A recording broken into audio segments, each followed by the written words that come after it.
उसके बाद राज्यों में क्या होती है, उच्च न्यायालय होते हैं, और सबसे ऊपर जो केंद्र की होती है वो होती है सर्वोच्च न्यायालय। ठीक है, तो इस तरीके से यानी कि 4 पार्ट्स हो गए हैं न्यायपालिका के। और इसके बाद इसमें कहा गया कि अनुच्छेद 32 के तहत पुनरावलोकन द्वारा बंदी प्रत्यक्षीकरण अधिकार परीक्षा जैसे लेखों को भी जारी कर सकती है। और जो न्यायपालिका इसकी स्वतंत्रता को बनाए रखने के लिए इससे 5 प्रकार के यानी लेख जारी करने या रीट्स लगाने का भी अधिकार दिया गया है।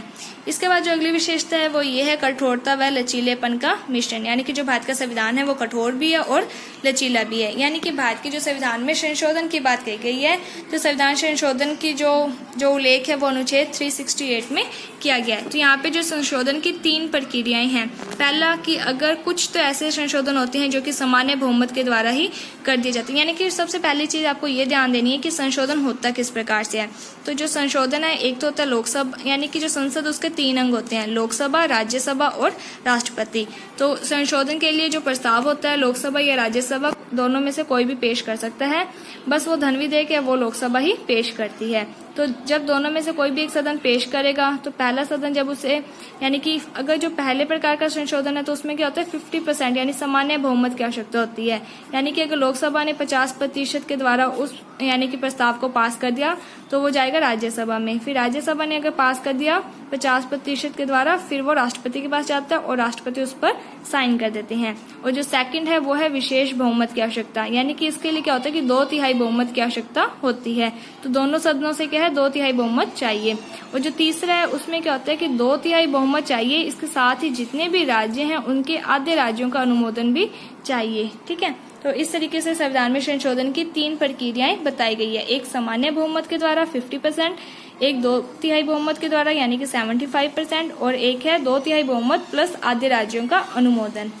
इसके बाद है न्यायिक पुनरावलोकन व संसदीय संप्रभुता का समन्वय। तो इसमें क्या है कि जो न्यायपालिका होती है, एक तो वो यानी कि संविधान की व्याख्या करती है, दूसरा वो लोगों के अधिकारों की भी रक्षा करती है, तीसरा कि अगर यानी कि जो कार्यपालिका है इसमें लिखा हुआ है कि अगर किसी भी प्रकार का ऐसा कानून बना दिया जाता है जो संविधान के अनुरूप नहीं है, संसद के द्वारा कोई भी ऐसा कानून बना दिया जाए जो संविधान के अनुरूप नहीं होता है, तो जो न्यायपालिका है उस कानून को क्या है अवैध भी घोषित कर सकती है। और ये जो शक्ति है वो किसके थ्रू आती है, न्यायिक पुनरावलोकन के थ्रू। यानी कि इसमें वो कोई भी जो कानून है उसकी क्या है वापस उसको पुनरावलोकन कर सकती है, वापस उसको चेक कर सकती है कि वो कानून सही है संविधान के अकॉर्डिंग या नहीं।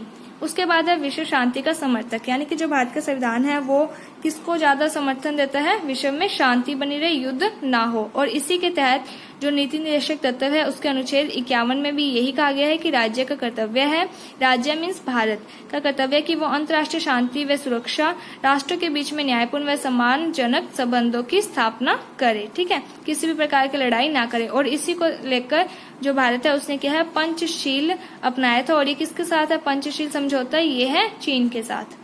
इसके बाद है आपातकालीन अनुबंध। यानी कि इसमें क्या है कि जो भारत का संविधान है उसमें अगर आपातकालीन स्थितियां आ जाती हैं तो वो किस तरीके से उसे सॉल्व करता है, कौन कौन सी वो काम करेगा उसके बारे में बताया गया है। तो भारतीय संविधान के जो भाग 18 है उसमें क्या है आपातकालीन उपबंधों के बारे में बताया गया है। तो ये जो शक्ति होती है ये किसके पास होती है, राष्ट्रपति के पास होती है। इसमें 3 यानी कि मेन बातें हैं। पहला आपातकाल लगता है जब पूरे यानी कि ये जो आपातकाल है वो अनुच्छेद 352 के तहत पूरे देश में लगता है, जब बाहर के किसी देश के द्वारा भारत पर आक्रमण कर दिया जाए या भारत के द्वारा किसी अन्य देश पर आक्रमण किया जाएगा तब। उसके बाद दूसरा है कि अनुच्छेद 356 के तहत और ये जो है ये राज्यों में लगता है। यानी कि अगर राज्य की जो सरकार है वो संविधान के अकॉर्डिंग शासन नहीं करती है तो यानी कि जो राष्ट्रपति है वो राज्यों में आपातकाल की घोषणा कर सकता है। और जो तीसरा आपातकाल है वो है अनुच्छेद 360 के तहत वित्तीय संकट। यानी कि अगर भारत में पैसे की कमी हो जाए या आर्थिक संकट आ जाए तब इस प्रकार का आपातकाल लगता है। और ये जो तीनों आपातकाल है वो राष्ट्रपति के द्वारा लगाए जाएंगे। इसके बाद है इकहरी नागरिकता। यानी कि भारत के संविधान में क्या है इकहरी नागरिकता दी गई है। वैसे तो क्या होता है कि नागरिकता 2 प्रकार की होती है, एक कि जो राज्य में रहता है उसकी नागरिकता, जैसे कि मान लीजिए अगर आप किसी राज्य में रहते हैं जैसे कि मान लीजिए अगर आप राजस्थान में रहते हैं तो एक होगी राजस्थान की नागरिकता और एक आप भारत में रहते हैं तो भारत की नागरिकता। इस तरीके से 2 प्रकार की नागरिकता। लेकिन जो भारत का संविधान है उसमें क्या है इकहरी नागरिकता है। यानी कि इसमें आप सिर्फ भारतीय हैं, इसके तहत आप माने जाओगे, यही आपकी नागरिकता है। आप किस राज्य में रहते हैं ये इम्पोर्टेंट नहीं है, आप भारत में रहते हैं ये ज्यादा इंपॉर्टेंट है, लेकिन जो अमेरिका है वहां पर क्या है, दोहरी नागरिकता है। उसके बाद है लोक कल्याणकारी राज्य की स्थापना का आदर्श। तो भारत में क्या है, लोक कल्याणकारी राज्य की स्थापना का आदर्श जोड़ा गया है। यानी कि इसमें क्या है कि जो केंद्र सरकार और राज्य सरकार है वो जनता की जो सामान्य जो आवश्यकताएं होती है उनकी पूर्ति के लिए सुविधाएं उपलब्ध करवाएगी, जैसे कि पौष्टिक भोजन हो गया, आवास, वस्त्र, शिक्षा, स्वास्थ्य, इस प्रकार की। इसके बाद आगे लिखा हुआ है अल्पसंख्यक व पिछड़े वर्गों के कल्याण के लिए विशेष व्यवस्था। तो भारत के संविधान में अल्पसंख्यक या उनके हितों की रक्षा के लिए बहुत सारे क्या है कानून बनाए गए हैं, और इसी के तहत अनुच्छेद 330 व अनुच्छेद 332 के तहत अनुसूचित जाति व जनजाति को लोकसभा व राज्यसभा में आरक्षण की व्यवस्था की गई है। और ये शुरू हुआ था 25 जनवरी 1960 में। और उसके बाद क्या है कि लगातार क्या है 10-10 वर्ष के यानी कि संविधान में संशोधन होते हैं और अगले 10 वर्ष के लिए इसे बढ़ा दिया जाता है। तो 95वां जो संवैधानिक संशोधन हुआ था 2010 में, तब इस आरक्षण की जो अवधि है उसको 25 जनवरी 2020 तक बढ़ा दिया गया था। और इसी के तहत अनुच्छेद 335 के तहत अनुसूचित जाति व जनजाति के लिए सरकारी जो सेवाएं हैं उसमें भी क्या है आरक्षण की व्यवस्था की गई है। इसके बाद आता है प्रस्तावना, यानी कि जो भारत का इतना बड़ा संविधान है उसकी एक संक्षिप्त रूप में क्या है एक प्रस्तावना है जो भारत के संविधान के प्रथम पेज पर होती है। तो इसकी जो प्रस्तावना है वो देख लेते हैं और इसकी क्या विशेषताएं हैं वो भी आपको इस प्रस्तावना के अकॉर्डिंग ही बता देंगे। तो पहला लिखा हुआ है कि हम भारत के लोग, यानी कि संविधान का निर्माण भारत की जनता ने किया है और भारत की जो जनता है जो भी संविधान बनाया गया है उससे वो संतुष्ट है, उसे स्वीकार करती है। तो इसका मीन्स ये है। उसके बाद लिखा है भारत को एक संपूर्ण प्रभुत्व संपन्न, यानी कि भारत है जो वो यानी कि शक्तिशाली है, वो अन्य किसी भी यानी कि अगर कोई भी कानून बनाना है, नियम बनाना है या किसी भी प्रकार का कोई फैसला लेना है तो वो अन्य किसी भी देश पर निर्भर नहीं है। उसके बाद लिखा हुआ है लोकतंत्रात्मक, यानी कि जो भारत है उसमें लोकतंत्र शासन प्रणाली है, यानी कि यहाँ पर जनता का शासन होता है। जनता अपने प्रतिनिधियों को 5 वर्ष के लिए चुनती है और उनके जो प्रतिनिधि है वो शासन व्यवस्था को संभालते हैं। उसके बाद लिखा है गणराज्य बनाने के लिए। गणराज्य का मीन्स होता है कि जो राज्य का अध्यक्ष होता है, यानी कि भारत का जो अध्यक्ष है वो वंशानुगत नहीं होता है बल्कि उसका चुनाव होता है। ठीक है, चाहे वो चुनाव यानी कि अप्रत्यक्ष या प्रत्यक्ष हो, लेकिन चुनाव होता है। तो भारत में जो राज्य का अध्यक्ष है वो कौन है, राष्ट्रपति। और जो राष्ट्रपति है उसका चुनाव अप्रत्यक्ष रूप से होता है लेकिन वो वंशानुगत नहीं होता है। इसके बाद लिखा हुआ है नागरिकों को सामाजिक, आर्थिक, राजनीतिक न्याय देगा, यानी कि भारत का जो संविधान है वो सामाजिक न्याय देगा, यानी कि लिंग, जाति, धर्म आदि के आधार पर भेदभाव नहीं किया जाएगा। आर्थिक न्याय, यानी कि सभी लोगों को द्वारा अगर समान कार्य किए जाते तो समान वेतन दिया जाएगा, किसी भी प्रकार का शोषण नहीं किया जाएगा। राजनीतिक न्याय, यानी कि राजनीति में सभी को भाग लेने का अधिकार दिया जाएगा, लिंग, जाति, धर्म आदि के आधार पर राजनीतिक क्षेत्र में भेदभाव नहीं किया जाएगा। इसके बाद है विचार अभिव्यक्ति, यानी कि भारत के संविधान में लोगों को ये स्वतंत्रता दी गई है कि वो अपने विचारों को अभिव्यक्त कर सकते हैं।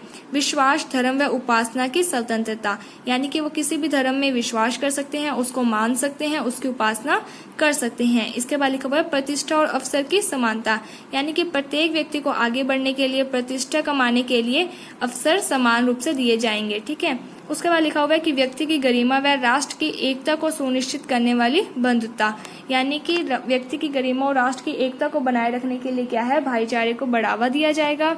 दृढ़ करने के लिए भारत का जो संविधान है उसने यानी 26 नवंबर 1949 को, यानी कि जो भारत का संविधान है वो बनकर कब तैयार हो गया था, 26 नवंबर 1949 को। ठीक है, इस संविधान को अंगीकृत, अधिनियमित व आत्मापित करते हैं, यानी कि इस संविधान को हम क्या है अंगीकृत करते हैं, यानी कि इस संविधान को हम आज से अपनाते हैं, अधिनियमित करते हैं, आज से लागू करते हैं, आत्मापित करते हैं, यानी कि आज से हम इस संविधान के लिए अपने आप को सौंपते हैं। तो उसके बाद क्या था कि भारत में 42वां संविधान संशोधन हुआ 1976 में, जिसमें 3 शब्द और जोड़ दिए गए थे। वो कौन कौन से थे, पंथ निरपेक्षता, समाजवादी और अखंडता शब्द जोड़ा गया था। ठीक है, तो अखंडता जो शब्द था वो तो राष्ट्र की जो एकता है उसको और अधिक मजबूत करने के लिए जोड़ा गया था, अखंडता वर्ड। और जो ये था समाजवादी शब्द, ये हमने पहले पढ़ लिया है। और उसके बाद था पंथ निरपेक्ष, इसका मीन्स भी आपको बता दिया गया है। तो इस तरीके से जो भारत के संविधान की प्रस्तावना थी वो ये बन गई थी कि हम भारत के लोग भारत को संपूर्ण प्रभुत्व संपन्न, लोकतंत्रात्मक, गणराज्य के स्थान पर वहां पर क्या लिख दिया गया कि संप्रभुत्व संपन्न, समाजवादी, पंथ निरपेक्ष, लोकतांत्रिक, गणराज्य, यानी कि संपूर्ण प्रभुत्व संपन्न के बाद 2 वर्ड जोड़े गए थे, कौन कौन से, समाजवादी और पंथ निरपेक्ष। तो इस तरीके से फिर यहाँ पर भारत की जो संविधान की प्रस्तावना है जो भी आपको बताया गया है वही बताया गया है। आप इसको एक बार पढ़ लेना। अगर आपको कुछ भी डिफरेंट लगे तो आप हमें बता देना। तो इसमें यही चीज बताएगी कि समाजवादी शब्द है वो भी 42वां संविधान संशोधन 1976 में, पंथ निरपेक्ष भी और अखंडता शब्द भी जोड़े गए थे। इसके अलावा कुछ भी यहाँ पर न्यू नहीं बताया गया है, तो आप इससे पढ़ लेना। एंड आई होप आपको ये लेसन समझ में आ गया होगा। वैसे ये लेसन बहुत इजी था, भारत के संविधान की विशेषताओं के बारे में इसमें बताया गया था। इसके बाद जो एमसीक्यू क्वेश्चन है हम ये देख लेते हैं। तो भारत के संविधान को संविधान सभा के द्वारा कब अंगीकृत किया गया? 24 नवंबर 1949 को। भारत के संविधान में कितने अनुच्छेद हैं? 395। नीति निर्देशक तत्व किस देश से लिए गए हैं? तो आयरलैंड से। भारत में संवैधानिक संकट आने पर राज्यों में अगर राज्य आ रहा है तो कौन सा आ जाएगा? अनुच्छेद 356।